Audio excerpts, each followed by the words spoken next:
Welcome back to the show. I'm the Beer Adventurer. I'm Becky. And on this episode, the Midas Touch. Yeah. This is that 9% alcohol beer you saw in the store. It says it's an ancient ale. I don't know what that means. Dogfish Head makes some crazy beers. And this one says somewhere between wine and mead.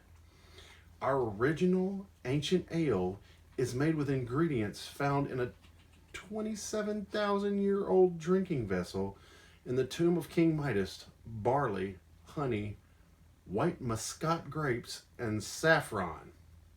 Okay, I had one of these. I'm not going to kid you. It was a long time ago. I don't remember what this tastes like.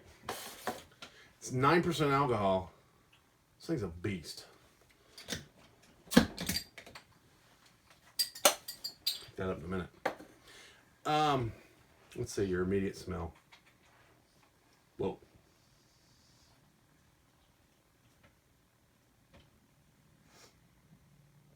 That's interesting. Okay, something like this, you're going to have a little sediment. There's probably a little bit still in there. Let's see what happens. So it should be a little hazy? I think so. I mean, I remember it being, when I had the first one, pours a pretty swell head.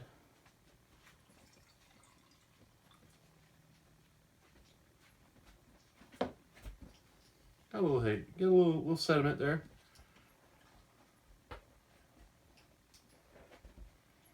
Not much. I mean, there's a little on the bottom of the glass, but these have been it's been sitting straight up in the fridge for a little while. You know, it's always debatable on whether you should have the sediment or not. It's up to you. Smells sweeter out of the bottle. You smell chocolate. I smell something familiar. I don't know if it's chocolate. Smells grapey. I smell grape, so it smells kind of cidery. I smell honey.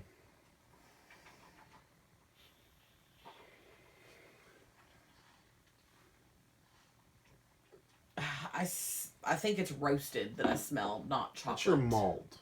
Probably. Okay. All right. I'm going in.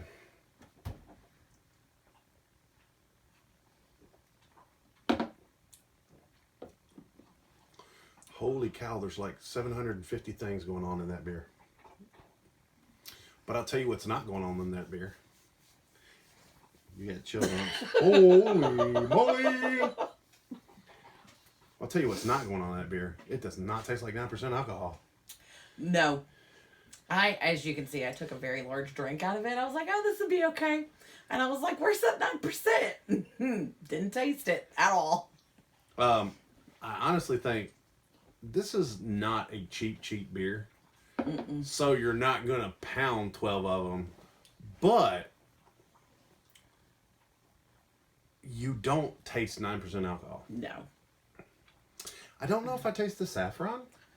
I But then again, you know, only time I ever have saffron is like when my mom makes saffron rice when I go over there. Yeah, I was thinking rice. I think it's the when you exhale, you can smell it.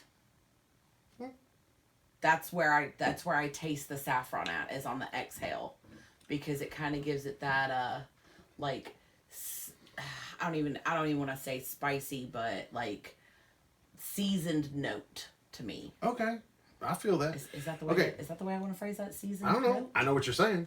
Okay, here's the thing that I'm picking up on here. As soon as I take the first drink, it tastes just a smidgen of a grape fruitness. Now, then as soon as that starts to just, it's the initial thing. Then I start tasting that honey mead deal. Okay? Mm-hmm. And as that starts to go away, I kind of taste what would normally I would say would be more of like a amber beer flavor. And then as it completely dissipates, there's still a lingering sweetness on my tongue, but it's not, it almost feels like a white wine. But a sweet white wine, not a dry white wine. I was gonna say every white wine I've ever had has been very dry, so I can't say that, but I see where you're going with that. Like it's Yeah. like, oh, this level and this level and this level and this level and this level.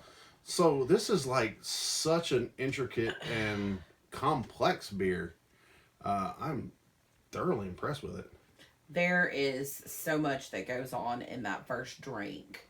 Your taste buds really don't know where to start with the flavor profile of it because there's so many different flavors that come at you at once. And then your taste buds finally go, oh, okay, well, this is where I need to follow with it. Mm-hmm. That's definitely good. I'm glad I bought this. Yeah, I'm glad you did too. Like I said, it's been a while since I had one. I think I'm gonna have another one. I do like it. Now, I don't know if you guys are enjoying this review. If you do, go ahead and subscribe because I do this like 3 times a week, sometimes even more. Just kind of depends on when I want to upload, but it's almost always 3 times a week.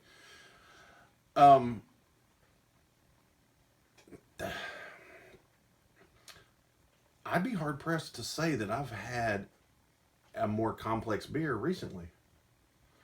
You know, this is pretty crazy.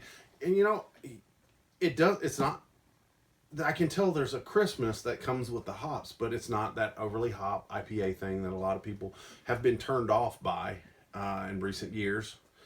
Now, conversely, the other side of the coin, there's a lot of people that really enjoy that overtly hoppy thing. You're not going to find it here. So, you know, this is just a confusing beer. There's so many things my taste buds bounce back, just like it says. Is it wine? Is it mead? Is it beer? What is it? And I like that. I really...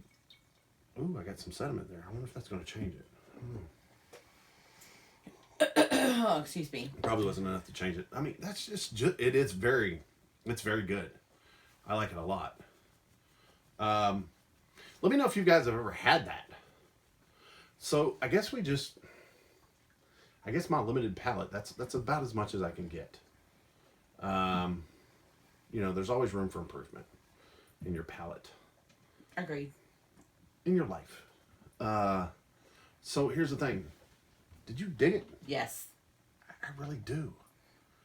I actually dig it more than I thought I would. I dig it more than I remember enjoying it the first time. Would you have another? Yes. Honestly, I enjoyed this one so much, I think I'm going to look for another one. I don't remember where I got this at, but I vividly recall it being a 4-pack or singles. Yeah. That I could get. Yeah. Only a 4-pack or singles. Well, a lot of times, 9% alcohols come in 4-packs. I get that.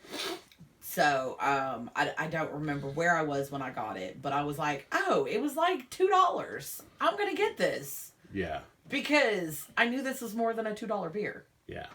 So, here's the thing. It kind of negates the put in a pick six. I mean, you might get this in a pick six, but this is definitely single beer worthy. And I highly suggest you try this. Now, if you're going to a party or something, or you've got some beer drinking friends that enjoy different beers, they don't just drink that one beer, this may even be worth picking up the 4-pack for you to you know, let friends have one, or if you're going for a beer swap, this pretty great. This would be great on a beer I haven't swap. had a beer swap in a little while. I gotta work on that. So on a scale of 1 to 10, 1 pint to 10 pints. I'm gonna go with a 9. That's exactly where I'm at. Because seekability, flavor, price point was great, even when it wasn't. It was mismarked when I bought it.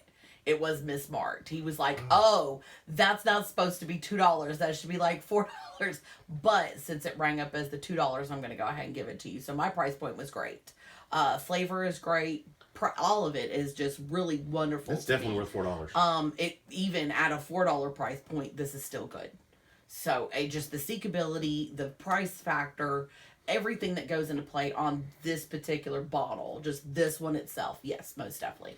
None. I would definitely say there's a lot of intricacies, which a lot of beers, you know, they're complex, but they're not intricate. This one is intricate. I'm very happy with the beer. I'm happy with the experience. Now, the other reason is I don't necessarily need 12 of these.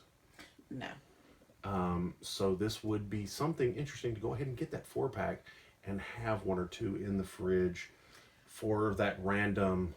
I do have a friend that bought a 4-pack the day I bought this, and she has drank 2 out of that 4. Nice. She did not get hers with me, but we both bought it the same day. Honestly, as it warms up, I even like it a little better. It feels a little fuller. Well, there you have it, folks. Let's talk about it in the comments. I hope you enjoyed as much as we did. And until your next beer adventure, cheers.